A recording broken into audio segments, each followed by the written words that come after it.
একদিন আগে ডক্টর ইউনূস পদত্যাগ করতে চান বলে যে কথা এনসিপির আহ্বায়ক নাহিদ ইসলাম বলেছিলেন সংবাদ মাধ্যম বিবিসিকে, এবং যেটাকে কেন্দ্র করে চিলে কান নিল, এই ধারণার বশবর্তী হয়ে সকল মিডিয়াকে হইচই করতে দেখেছি। তখনই কিন্তু আমি সন্দেহ প্রকাশ করেছিলাম যে আসলেই কি ডক্টর ইউনূস এমন কথা বলেছেন। মানে আমার লজিকে মনে হয়েছিল যে ওনার মতো অবস্থানে থেকে, ওনার মতো অভিজ্ঞ লোকের পক্ষে এ ধরনের ছেলে মানুষই অভিমান সাজে না। উনি এ ধরনের কথা বলতে পারেন, এটা আমার বুদ্ধিতেই কোলায় না, আমি হিসাবে মিলাতে পারি না। পরে আবার চিন্তা করেছি হতে পারে কেন? যে ভদ্রলোক এই মানে তার নাতির বয়সী ছেলেদেরকে নিয়ে দেশ চালানোর পরিকল্পনা করেন, অনভিজ্ঞ লোকদের কাছে টেনে নিতে অন্যদের তুলনায় বেশি পছন্দ করেন, তার পক্ষে এটা হতেও পারে।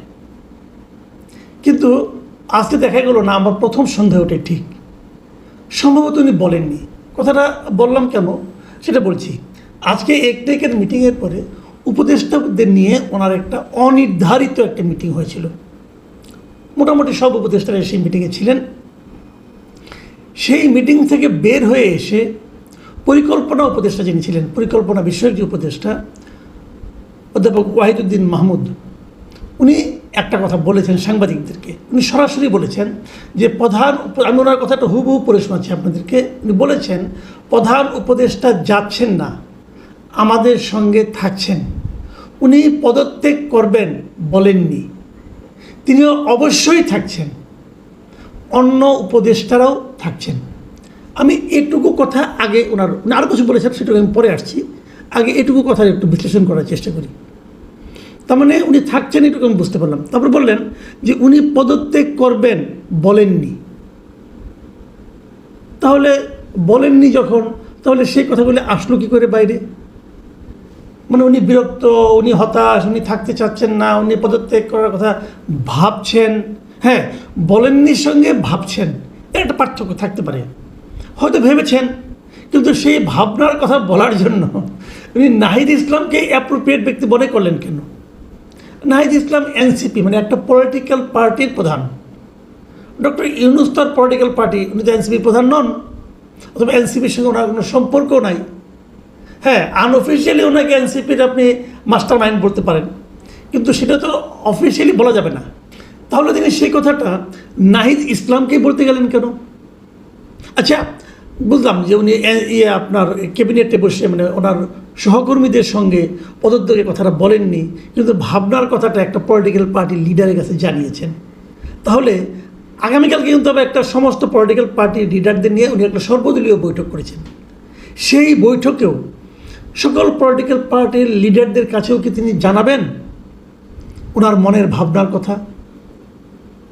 যদি না জানান, তাহলে ওনারা কি মনে করতে পারেন না যে গোপন কথা কেবলমাত্র নাহিদ ইসলামকে বলে, আমাদেরকে বলে না? ভাবতে তো পারেন, নিজেদেরকে ওনারা বঞ্চিত মনে করতে পারেন। এই এত বড় বিশাল ব্যক্তিত্ব, নোবেল পুরস্কার বিজয়ী ব্যক্তিত্ব, কেবলমাত্র নাহিদ ইসলামকে আপন মনে করে মনের কথাটা বলে, আমাদেরকে বলে না। অথবা এখান থেকে কি আরেকটা অনুসিদ্ধান্তে পৌঁছা যায় না যে আসন্ন নির্বাচনেও কি উনি নাহিদ ইসলামকে এভাবে ফেভার করবেন? যাক, এত সন্দেহপ্রবণ হওয়া ঠিক না, আমি হতেও চাই না। আপনারা যতটুকু আমি পড়েছি ওয়াহিদুদ্দিন মাহমুদের বক্তব্য, সেখানে আরেকটা কথা আছে, সেটা হলো কি তিনি অবশ্যই থাকছেন, অন্য উপদেষ্টারাও থাকছেন। তো অন্য উপদেষ্টারাও থাকছেন এর অর্থটা কি? অন্য উপদেষ্টাদের না থাকার কথাটা কি উঠেছিল? হ্যাঁ, উঠেছিল। 5 জন উপদেষ্টা নিয়ে আপত্তি উঠেছিল। 2 জনের ব্যাপারে আপত্তি তুলেছিল বিএনপি এবং 3 জনের ব্যাপারে আপত্তি তুলেছিল এনসিপি। তারা এই কয়েকজনের পদত্যাগ দাবি করেছে। সেই দাবিতে তারা এখনও অনড়, সেই দাবি তারা প্রত্যাহার করে নেয়নি। কিন্তু ওয়াহিদুদ্দিন মাহমুদ জানিয়েছেন তোমরা যে যাই দাবি করো সবাই থাকছে। যাই হোক, তাহলে ওই 5 জন এখন নিশ্চিন্ত হলেন যে তারা আরও কয়েক মাস তাদের চাকরি থাকছে। ভালো, এটা অতি উত্তম, এটা নিয়ে আর কী বলবো। এখন ওয়াহিদুদ্দিন মাহমুদের যে কথাটা বলেছেন সেটা হলো আমাদের অর্পিত দায়িত্ব বড় দায়িত্ব, সেই দায়িত্ব আমরা পালন করতে এসেছি, এই দায়িত্ব ছেড়ে আমরা যেতে পারবো না। এটাও ভালো কথা যে ওনারা দায়িত্ব ছেড়ে যাবেন না বলে সিদ্ধান্ত নিয়েছেন, অতি উত্তম। কিন্তু আমার একটা প্রশ্ন, সবিনয় প্রশ্ন ওনাদের কাছে, দেখুন আপনি দায়িত্ব ছেড়ে যাবেন না, এটা কিন্তু আমাদেরকে আশান্বিত করে, আমরা খুব খুশি যে আপনার দায়িত্ব ছেড়ে যাবেন না। কিন্তু আমি কি পাশাপাশি এই প্রশ্নটা করতে পারি, যেহেতু আপনার দায়িত্বের ব্যাপারে সচেতন যে আপনাদেরকে দায়িত্ব আছে, এই দায়িত্বটা আপনারা কতটুকু কে পালন করতে পেরেছেন? এটা নিয়ে কি আপনাদের মধ্যে কোনো মূল্যায়ন হয়েছে? একবার কি ভেবেছেন যে জনগণ আপনাদের পারফরমেন্স নিয়ে কী ভাবেন? একবার ভেবেছেন? এই যে মিস্টার ওয়াহিদুদ্দিন মাহমুদ অত্যন্ত ভালো মানুষ, জ্ঞানী মানুষ, কোনো সন্দেহ নাই। উনি কিন্তু এখন পরিকল্পনা মন্ত্রণালয়ের দায়িত্বপ্রাপ্ত উপদেষ্টা। এই বছরের শুরুর দিকে উনি ছিলেন শিক্ষা মন্ত্রণালয়ের দায়িত্বপ্রাপ্ত উপদেষ্টা। উনি যখন শিক্ষা মন্ত্রণালয়ের দায়িত্ব ছিলেন তখন উনি যে মিজারেবলি ফেল করেছেন, মানে উনি যে 100 মধ্যে গোল্লা মেরেছেন, এটাকে উনি বুঝতে পেরেছিলেন? নাহলে ওনাকে সরিয়ে দেওয়া হলো কোনো? যদি বুঝতে পেরে থাকেন সেই জন্য উনি জাতির কাছে ক্ষমা চেয়েছেন, কারণ জাতি তো ওনাকে একটা দায়িত্ব দিয়েছে। ওনারা তো দায়িত্ব ছেড়ে যাবেন না বলে প্রতিজ্ঞা করেছেন, কিন্তু দায়িত্ব ছেড়ে না যাওয়ার প্রতিজ্ঞার পাশাপাশি ওনারা কি ওই প্রতিজ্ঞাটাও করেছিলেন যে আমি আমার দায়িত্বটা যথাযথভাবে পালন করব? যদি তেমন প্রতিজ্ঞা করে থাকেন তাহলে পালন করতে না পারার জন্য ওনাদের অপরাধবোধ সম্বলিত কথাটা কোথায়? কোথায় সেই অনুশোচনা? কোথায় জনগণের কাছে ক্ষমা প্রার্থনা? নেই তো। তো আমি একটা মাত্র উদাহরণ দিলাম, পরবর্তী সময়ে অনেকের নামেই কিন্তু দায়িত্ব পালনে অবহেলার কথা উঠেছে, দায়িত্ব পালনের স্বজনপ্রীতির কথা উঠেছে, দায়িত্ব পালনের দুর্নীতির কথা উঠেছে, সব উঠেছে, এবং সেগুলো নিয়ে বিভিন্ন মিডিয়ায় বলা বলি হয়েছে। আমি নিজেও দু একটা বলেছি, কোনোটাই এগুলো প্রতিক্রিয়া মানে আপনার কোনো রকম হচ্ছে, প্রতিকার হচ্ছে? যদি প্রতিকার না হয়ে থাকে, যদি ওনারা আগামী যে কয় মাস থাকবেন সেরকমই চালিয়ে যেতে থাকেন, তাহলে ভাই এমন দায়িত্ব পালনের বদ্ধপরিকর লোক আমাদের দরকার নাই। এদেশের একজন সাধারণ নাগরিক হিসাবে আমি আমার অপিনিয়ন দিলাম, আপনারা এটাকে গুরুত্ব নাও দিতে পারেন, কোনো সমস্যা নাই।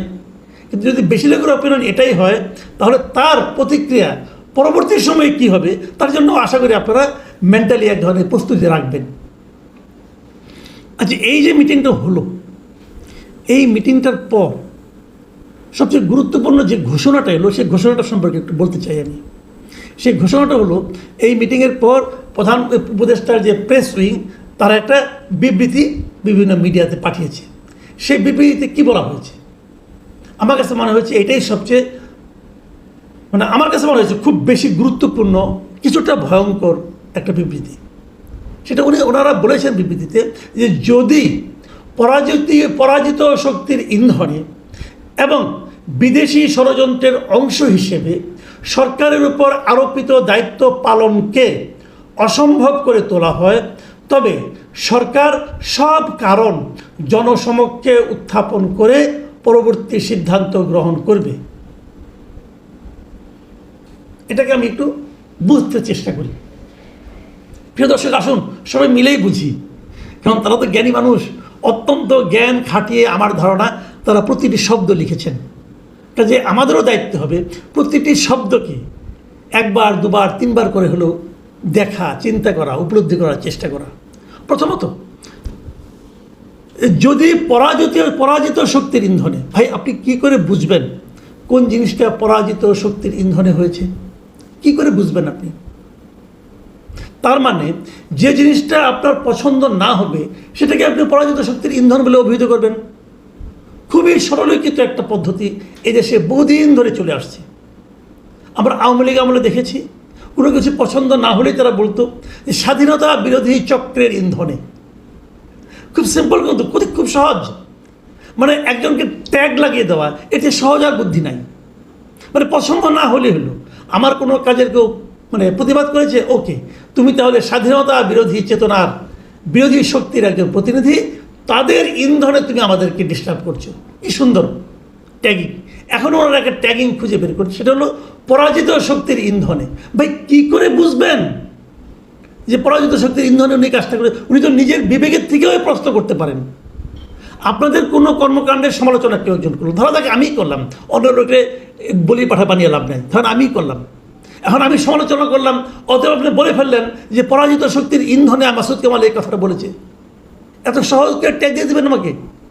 আপনি কিভাবে প্রমাণ করবেন তাদের ইন্ধনে আমি করেছি, নাকি আমি আমার নিজ দায়িত্বেই করেছি, নাকি আমি আপনাদেরকে ভালোবেসে করেছি, আপনাদেরকে সতর্ক করে দেওয়ার জন্য করেছি? কি করে বুঝবেন ভাই? তারপরে বলেছেন এবং বিদেশি ষড়যন্ত্রের অংশ হিসাবে,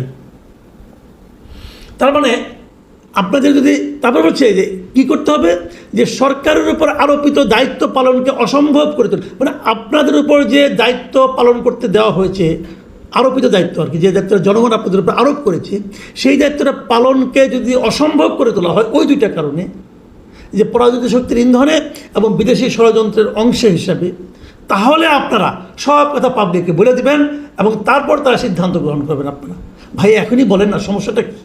সিদ্ধান্ত পরে গ্রহণ করেন।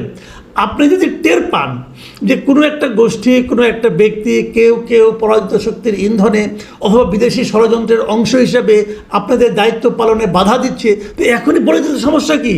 বলে দেন, জনগণ আপনাদের সঙ্গে থাকবে যদি গ্রহণযোগ্য হয়, আপনাদের তাদের সঙ্গে থেকে সবাই মিলে সেই শক্তিকে আপনারা প্রতিহত করবেন, কোনো সমস্যা তো নাই।